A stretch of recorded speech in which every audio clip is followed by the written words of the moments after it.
kapatid. Papakita ko sa inyo yung pag-ano namin ng palay. Yan.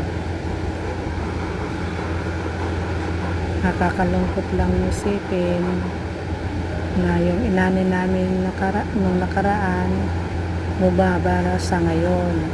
Noon 48, ngayon 28 lang. Nag-decrease ng 20 kabagos. Sayang din.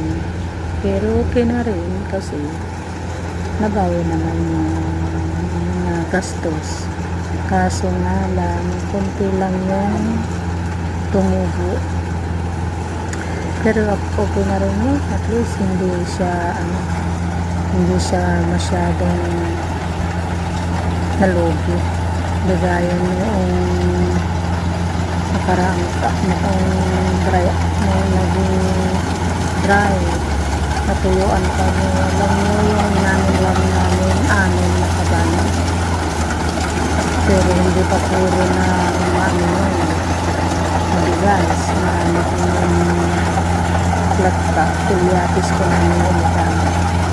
So, ito na nagtakulting malaki yung talo namin yung pagkulang namin ng palay sa try out. Maraming natuloy na palay.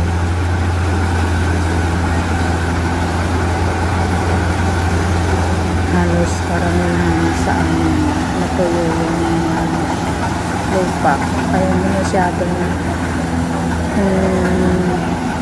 masyadong karoon ng laman yung